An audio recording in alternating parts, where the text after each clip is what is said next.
Hello, Parent Reality parents and families. I'm Sarah Prince, a parent helping out with Parent Reality. We are in the deep south of Cape Town at a very unique school called Silvermine Academy. It's a private high school, and it really is catering and looking to help kids that are on the spectrum, kids with ADHD, with any kind of learning assistance that they need. And we're here with an incredible principal who is here to talk about herself and her journey and how they try to help their kids here. And I hope it can encourage you as families. This is Urshula Saindon. Perfect. Yes. With a French-Canadian surname. She is doing incredible work here, and I'm excited just to hear from your wisdom and how you can equip parents and schools in this schooling journey. Okay, first question, tell us about your background and how you became a principal. I've always liked education. I was very lucky to have a granny who was believed in the power of knowledge and reading and learning. And in many ways, I think she shaped who I am now. I don't know how she did it, but she was able to cater to me as an individual person. So I attended public school, big classes, normal sorts of things. But in the very early formative years, she was a powerful force for me. And then I started teaching to cover university fees. So I started slowly tutoring, and before I knew it, the teaching bug had just bit me. And from there, it was a straight ticket to seeing how much influence I can have in the education community. I'm quite an ambitious person, and I think that's very much linked to my own ADHD journey. There was a lot of feelings, I think, times in my life where I felt like an imposter, the kind of person who is actually on the outside looking into other people's experiences. And there were a couple of moments that sort of forced me to realize, actually, this is a superpower. Yeah. Because often with women, I think we don't have the textbook ADHD journey. We have a different one.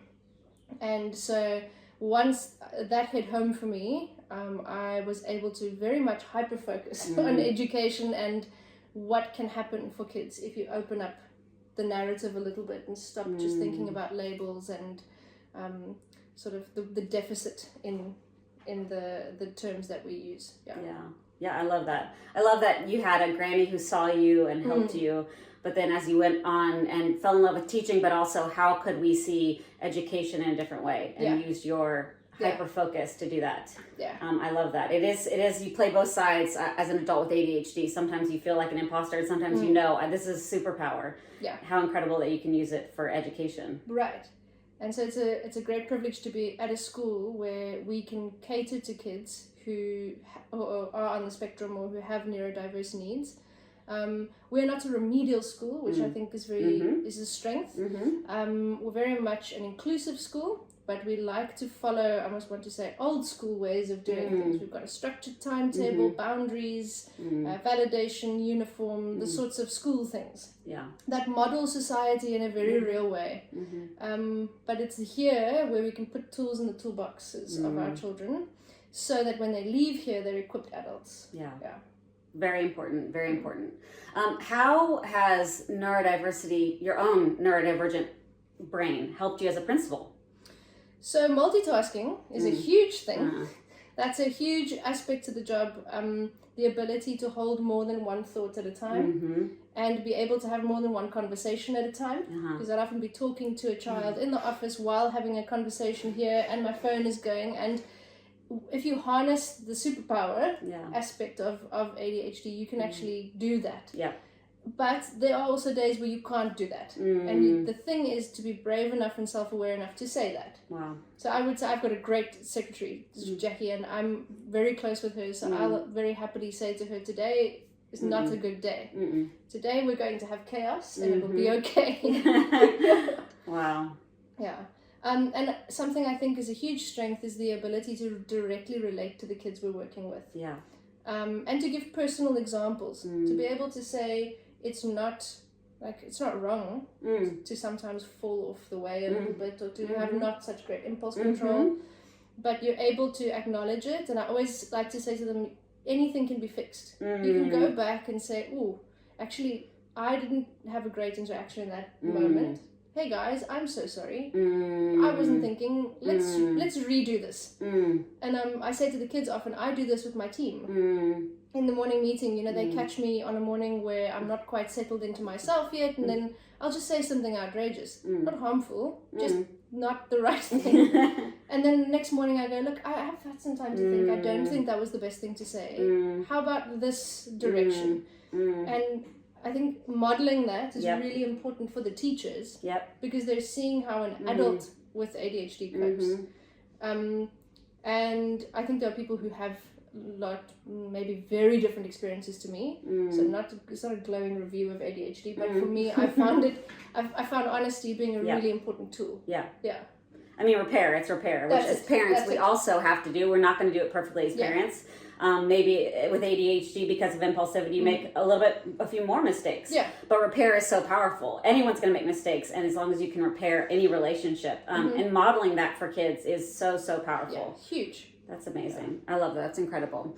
How do you help teachers support neurodivergent students? I mean, especially there's some that probably get it, and some that really don't get it. And maybe if you have any examples.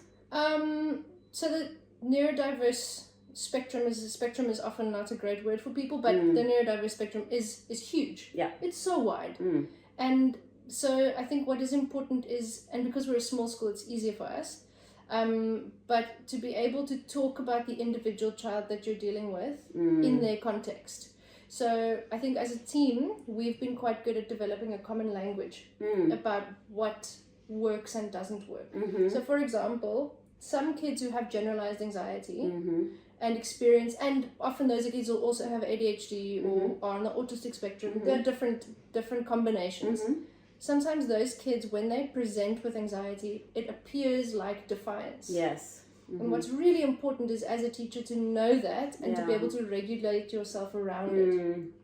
And to be then mature enough to have that conversation with the child. To say that, did you know, when you're really, really anxious, actually it appears like you want to fight me. Wow. And we've had to do that. And I think because of the very nurturing environment we've created, we found that our students are open to it. They might not be open to it the first time, but you need to be willing to have that conversation multiple times, and they become more open to it. I found that that's it's a strength, but it requires a lot from your teachers. So I think the most important thing that I found with the teaching team is the ability to first help your teachers regulate themselves. So and I think maybe as parents that's also something, but to recognize that feeling that comes up and to say like, ooh, this is a feeling. Like I had a teacher in here this morning who needed to just quickly drop a feeling off here on my desk and then go back to the classroom. But that's a space that we have. That's a space where you can come and leave the feeling and then go back and be regulated and calm and functional in your classroom. It's amazing. It's amazing tips for parents. That's incredible. But also how empowering for a child to know you're feeling maybe anxious, but it looks like you want to fight. What a great example. I mean, my daughter has this. She has ADHD and she often appears defiant or appears angry. And people don't always, they misunderstand that. So if the more she can understand how she's presenting, the more she can kind of regulate and put forward what she's meaning to put forward. So how empowering. And I think because what you want, school is just a stepping stone, in high school in particular. So when you have a child who leaves here, you want them to leave with equipment to cope as an adult. So one of the coping mechanisms is meds. High school is a great time to figure out what combo of meds work for you, but it's also not the only coping mechanism. You can't just slap a medication on something and the problem is solved. There's an ongoing journey of so I have a box of fidget toys. Actually, I have two. There's a jar that I can give to the kids from, and that's visible to them. And then there's a secret box in my cupboard, which is mine. I love that. But that's an example of my coping toolbox. And I think the kids also need to see that. Some days I have a big, like this big bouncy ball. Because that's what I need. That's again modeling. It's so empowering. And that's a key thing for me. I think like central to how I want to help my students. I don't think as parents we always think about high school, especially those later years, that we're equipping them also for adulthood. And that's not just math, it's not just English, but it's also these tools to go out into the world where they're not going to have this kind of structure that they had. And especially if you are a neurodivergent brain, that can be really overwhelming and really difficult. And so these tools are vital. Exactly. And I think, school itself creates opportunities like that, like the timetable, because it allows you to predict what's coming next and what lesson is coming after. Real life doesn't have that. And so lots of us who are neurodivergent have had to learn to create that for ourselves. What's your morning routine like? Block it out, put it down. Yes. And I think those are the tools that we want to give our kids. But I think even as teachers often, we forget the impact that rhythm has. Yeah. Interesting. I do see that a lot, how different it is, especially high school going into the world. It's a big jump for anyone. Yeah. Big jump. Okay.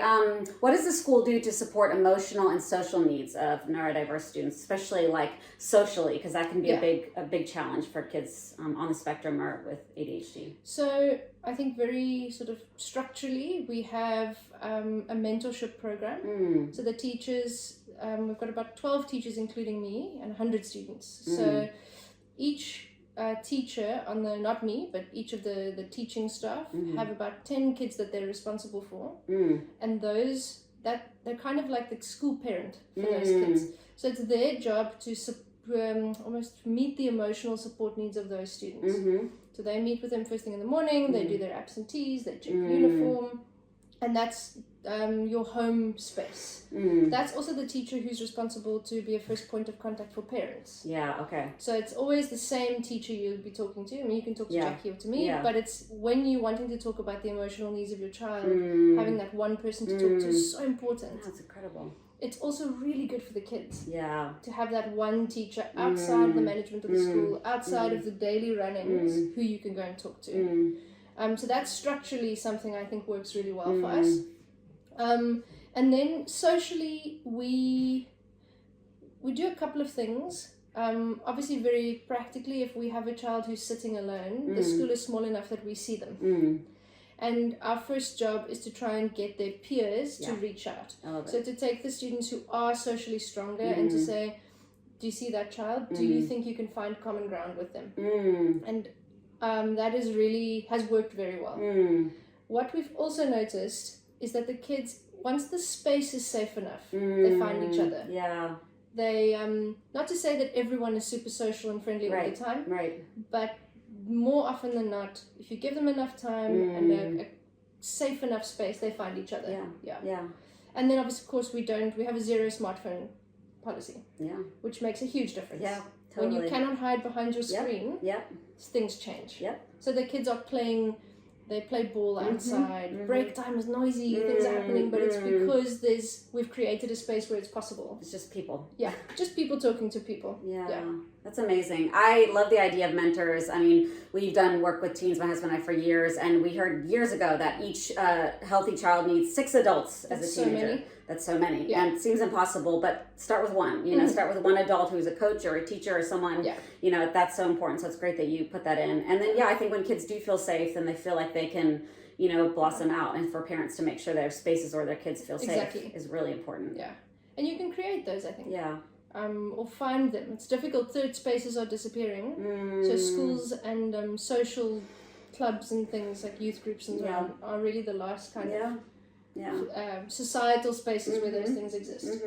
Yeah. You kind of have to fight for it more. That's it. But it's possible. No, it's possible. It really is. Yeah. Great. Okay. What advice do you give to parents that are worried about a diagnosis? So I mean, even one of my children, I call him preclinical. I'm seeing the symptoms of some stuff, but I'm just not sure if they need a diagnosis. And it does make you worried, like the label. What do you say if a parent's worried about that? So the same thing that goes for kids goes for parents. You want as many tools in your toolbox as possible. And in a way, that is all a diagnosis is. Yeah. It's a tool in your toolbox. I worry when a diagnosis becomes a child's identity. Yeah. So I'm very careful if I'm working with students in here in the office to say, if a child says, I am ADHD or I am BPD or whatever it is that they're struggling with, I say no. You have this condition or you have this challenge, but that's not who you are, which is a huge thing. It's huge. So I think firstly, the moment we remove the label as the be all end all of everything, we lose the stigma. Yeah. It's like saying I'm a size 3 shoe. That doesn't change my identity as a person. It's just a fact about me. I have to go and find shoes in the children's section. That's it. And I think if we change the narrative around neurodivergence, that's when you access the superpower side. Yes, I agree. Yeah. Because my shoes are cheaper. I have to go to the kids section to buy shoes because they're cheaper that way.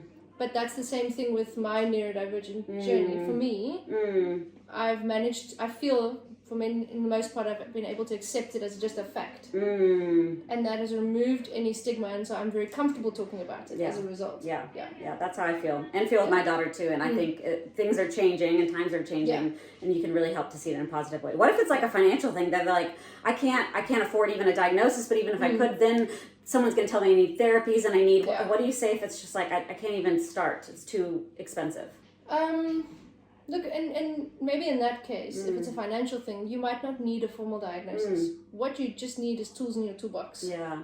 So you'd need maybe coping mechanisms with your child. And we forget often that children are wise. Even when they're stupid, they're wise. That they actually know what they need, even when they don't know what they need. So the brave thing is to talk to them. Yeah. And in here, I sometimes have a difficult situation where I've really, really delved deep with the child, and the parent joins the conversation, and now it's about getting the parent to be brave enough to get to where the child and I already are. Yeah. And I think that's tricky. It's difficult to be brave. It is. But we have to. Yeah. So I think that's also tricky. If a diagnosis is something that you're absolutely opposed to, maybe just those difficult conversations are a starting point. Yeah. Yeah, be brave. That's it. Yeah, it's a whole new world on the other side. It does feel scary. It does feel overwhelming. But when you start to be empowered in it, it's totally different. Yeah. It's a totally different feeling. Okay. How can parents best support schools and build good relationships with teachers and staff, especially if their kids need extra support? So in our circumstances, the parents with whom we've had the most successful interactions have been the parents who speak the loudest.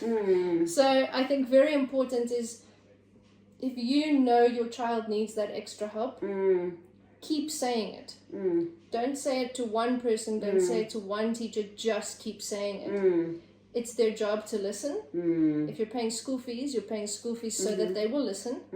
Doesn't mean you have to be aggressive and fight and be really horrible and rude. No one needs that. Yeah. But if you're wanting that relationship for your child, it's actually important to speak up about it. Yeah.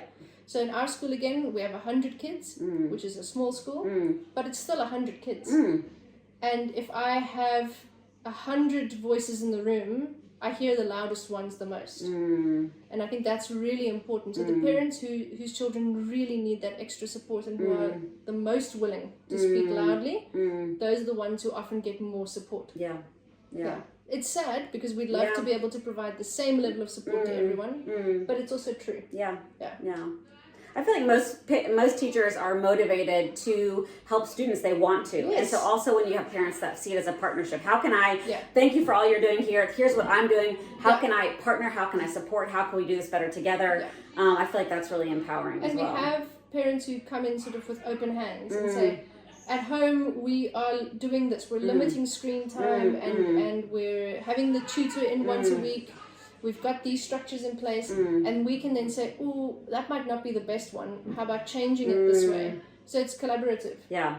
And being open to hear and realizing there's things you don't know, there's things you don't see. Exactly. Because there's also things we don't know about every child. Which I think is a great point too, is there's sometimes kids will hold it together at school all day and come home and fall apart. Oh, absolutely. And that's normal. That means they feel safe at home, but also sometimes this is very helpful for a teacher to know, because the teacher thinks, oh, they're doing fine, they're just doing they're getting on with it. And if they know they're falling apart at school, that can help to inform what the teacher is doing in the day. Exactly. So it's good. And there's also I think often with teenagers in particular, boundaries are crucial. Yeah.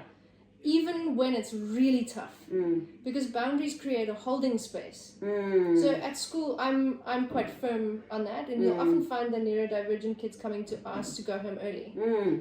And when they're in grade 8 and 9, that's not such a big deal. Yeah. But as they go up the grades, the academic life causes anxiety, which is a cyclical effect because now you have to catch up. So part of my job is to hold that boundary. And the kids, I mean, some kids really push back. Yeah. But that happens 2 or 3 times, and Yeah. then they get this feeling of safety. Yeah. Because they actually know what I'm going to say when they come to the office to ask. Yeah. Because my normal approach is, well, let's just have a conversation. What is difficult? Yeah. Yeah. Well, I've noticed you've come to ask at this time every day. Like, Yeah. what subject do we have then that's complicated for you? And then we try to scaffold around that. And that's also important, I think, for those conversations to happen with parents. Yeah. Yeah. That when we're doing this, it's to support. Yes. Yeah. So almost, and we like to have those conversations. So when we say no, it's still love. Yeah. Yeah. Yeah. And it's because we're trying to hold that child in this space. Yeah. Doesn't mean, I mean, they might need to be stepping outside of the class to take a break, for example. That's fine. Yeah. And that might be the tipping point between needing to actually go home and seeing it out through the rest of the day. They might be able to reframe and come back in. That's it. Yeah, school refusal was just something recently we were chatting about. I think a lot of kids feel that pressure sometimes. So that's great. Yeah. That's great advice. Yeah, great advice. Okay, so last question, and then you get back to your busy, noisy school that's happening around us.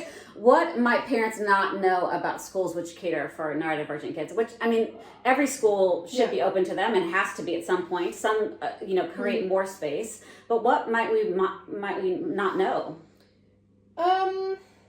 I mean, I think, like I was talking beforehand, I think with schools, we share the really good stuff that happens at home, and we share the really bad stuff. You know, your child's falling apart, you need to come in. But the stuff in between, when things are actually going just okay, we forget to talk about those. And it is difficult if you've got a lot of students to take care of, to remember to talk about those.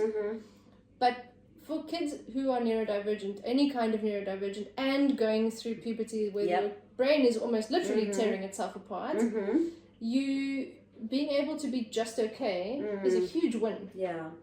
So I think it is important that parents sort of remember when your child comes home, how was your day? Oh, fine. Maybe that's great. Yeah. Having just a fine day is a win in its own right. Recently had a child who's on the spectrum, and he's joined us, he's fairly new, and he managed to pick up on a social cue that I didn't explicitly say. So in a class where I was teaching creative arts, and he came to me the day before the class in the morning, and he said, I didn't get to do my homework, please let me, can I have an extension? And he explained why he didn't get to do it, and it was well reasoned. And so I said to him, absolutely, you can have an extension. I'm so proud of you for picking up on this idea that you need to come and talk to me before. Yeah. So when he left, he was sort of talking to himself in this very positive way, very out loud, saying, I picked up on something, which is huge. That is huge. And it hit me in the moment that little micro interaction, I mean, I might never tell his mom the whole thing, but that micro interaction was probably the biggest compliment you could give somebody who struggles with social cues. So I've been very aware to, like, for the kids who do struggle with things like social cues or things that are not explicit or figurative language, that when they pick up on it, we actually do have to, that micro interaction. It's huge. I think sometimes it's so hard because, you know, you at school drop off, when you're picking kids up, you just look around at, you know, the end of the year, you just think, oh, everyone's doing so well, all the kids have it so easy, all the families have it so easy. So you can start to just think, compare yourself, and to remember that sometimes if things are fine, if they're okay, maybe that's great. And to just a reminder not to compare, and just to celebrate where your kid is and how the battles might be bigger and the hurdles might be taller, and that's amazing. Yeah. And parents are not alone. Like, with kids, I mean, at our school we've got a fair number of kids who are neurodivergent, and I think we're very, very good at getting to know the individual ones. Yeah. And so often when a parent comes to talk to me, I can tell them so many positive things about their child because we have this pre-existing relationship. And I mean, even if your child is at a big school, there are teachers who have this exact experience. It's true, who know all these positive things that are maybe completely outside of academic struggles and concentration and all the rest. But every child is magical. Yeah. And every child has this wealth of things to share with you. Yeah, it's amazing. It's amazing to remember that teachers, principals see that, and that's what they're looking for, and to look for that as parents. That's why we're here. I know. I think sometimes we just, as parents, we get so scared. The whole school thing can feel overwhelming when it's not what your experience was or what it seems like everyone else is having. And to look for the magic in it, to look for the positives, to look for the wins, and to look for those adults, those parents, those teachers, those principals that will partner with you in celebrating your kid. They're out there. I remember going from primary school, you have one teacher, to high school, and just thinking, I'm never going to know any of these teachers. And it's not true. Like, I've gotten to know my 15-year-old, some of her teachers, because I believe that they care. Even though it's bigger classes and many more kids, I believe that they care. And I believe my kid's magical, and that teachers want to share that. Well, that's why they became teachers. Yeah. Most teachers are actually here because we love kids. Yeah. Yeah. I see it all the time. Well, thank you for your work. I'm signing up now, so you'll see me here as a student now. Yay! You're welcome. Thank you so much for your work and your perspective. It's really, really helpful. Thanks. Thank you for allowing me on this platform. I think it's a huge privilege to get to share with parents. Yeah. Thank you. Great. All right. Thanks, parents. We'll see you next time. Thank you.